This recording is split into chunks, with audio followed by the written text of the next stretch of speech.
There's only one place in the world that we have wild, free-ranging buffalo, really, and that's Yellowstone. 30 to 60 million buffalo used to roam North America. Now, there's maybe 5,000 left.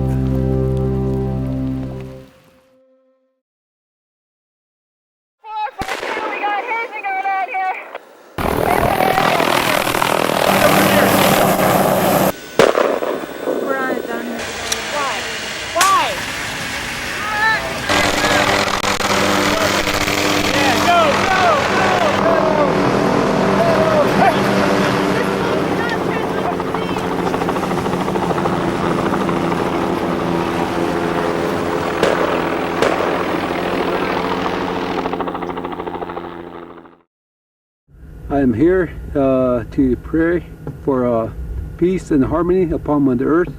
We call for a National Day of Prayer because we feel a lot of these buffalo have died without proper ceremony.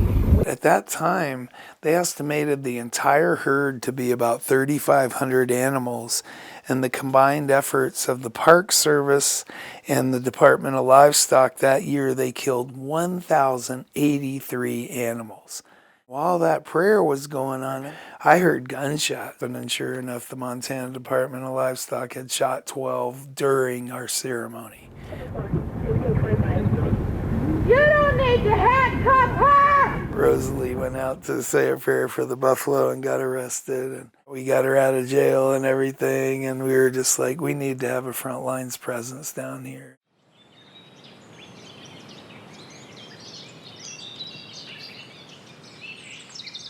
So we had a group of 16 mothers and 10 calves about a mile in on Rainbow Point Road.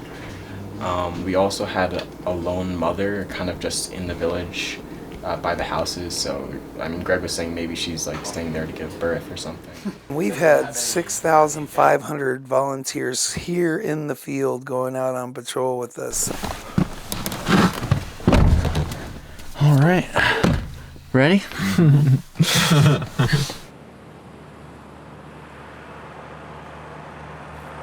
At BFC, I'm a volunteer and an intern. Usually, I'll go on one field patrol per day.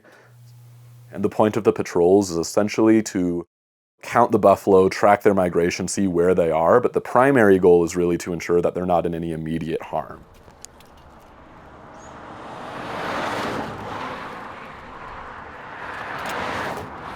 He doesn't know how to wallow. No, he doesn't. He's still figuring it out.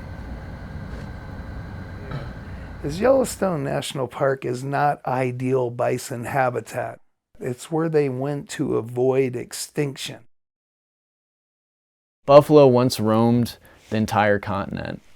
They roamed from the eastern seaboard and the Appalachian Mountains all the way to the west coast in California, Oregon, and Washington. They roamed from the Great Slave Lake and even in Alaska, all the way south down into the Sonoran Desert in Mexico. We relied on buffalo just as much as the ecosystem itself. Nez persons would spend 2-3 years here at a time hunting buffalo, gathering roots and berries, storing them away, drying them so that we could bring it home and last us for years at a time. They would take care of us. They would give up their bodies so that our people could live. And then in return, in that relationship of reciprocity, that we would take care of them. We would look after them as well. That was immediately severed in the 1870s, 1880s during the great buffalo kill-offs. And they just obliterated the whole herds by the millions. We had tens of millions of buffalo slaughtered at the hands of the U.S. government.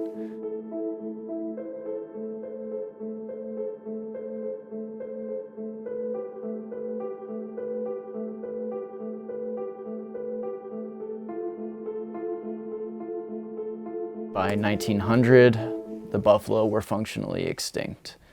There were 23 individual bison in the Pelican Valley and Yellowstone National Park, and every bison that we see today comes from those 23. there was an intentional genocide, and that genocide continues today. The buffalo leave Yellowstone to give birth to their babies. So in years past, any buffalo that dared step foot out of the park would be targeted by the Forest Service, Montana Department of Livestock, and among several other ones.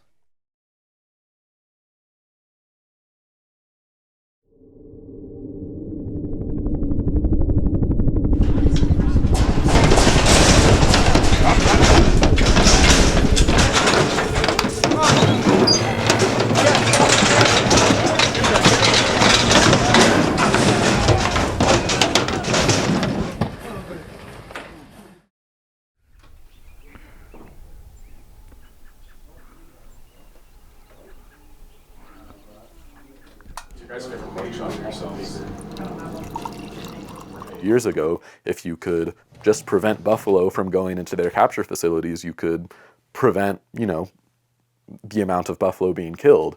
But now when it's being managed by like 10 different agencies, the issue, the degree to which buffalo can, exit the park uninfringed, has become so much more bureaucratized. We have a busy year already starting, a record amount of visitors in the park.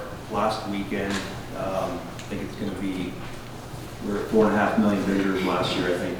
MSGA, Montana Stockbrokers Association, represents the interests of cattle producers across the state.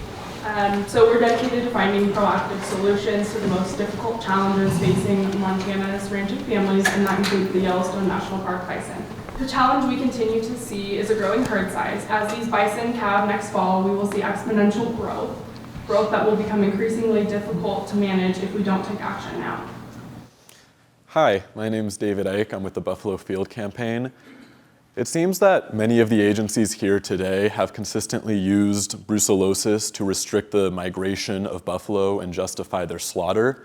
And I think this doesn't make sense for a few reasons. The first and foremost being that there has never been a recorded instance of a buffalo infecting a cow with brucellosis in the wild. Even if buffalo did transmit brucellosis to cattle, it would only be like pregnant or buffalo that had just given birth. However, what we see is that non-pregnant buffalo, bulls, calves, and yearlings, year after year, make up a significant portion of the slaughter and domestication that happens under this agency.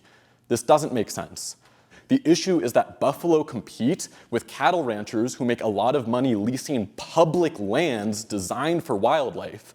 Instead of allowing buffalo to migrate through these public lands, cattle ranchers are scared of them and have created this brucellosis myth to fearmonger the general public. Cows from Europe, an invasive species that gave this disease to our wildlife. And now we're going to make the wildlife suffer a consequence because they might give this disease back to the cows. People want to protect their private property, their personal property, over the rights of the ecosystem. They want to protect their individual right to own cattle over the health of the environment and all the animals around them. Native people don't have a seat at the table in a lot of these decision-making places is just evidence of that same racism, that same genocide mentality, that we're less than. In Nimi Pu Timt, that's fire. A lot of our stories, especially during the wintertime and late spring, our stories is a sacred time for us, and all of our teachings would center around a fire. Our men, our warrior guides, when they were teaching their youth and it was a big lesson to come, they would take them out and build a fire and teach them over the fire. The way buffalo are managed today has not taken into account traditional ecological knowledge of Native people. Western science in its infancy is now catching up with these thousands and tens of thousands of years of traditional science. We're understanding that we may be destroying our own grandmother. We only get one. Rosalie Little Thunder came from the Lakota Nation, or they called themselves Tatankoyate, and To us, that translates to Buffalo Nation. And something that she said, I'll always keep with me, Mike, these buffalo that you want to save are not buffalo to me and my people. They're our relatives, and that's how sacred they are. Rosalie Little Thunder was on to something brilliant when she realized that it's going to take a lot of people and a lot of time, but with the right spirit and the right heart, we could make that motion.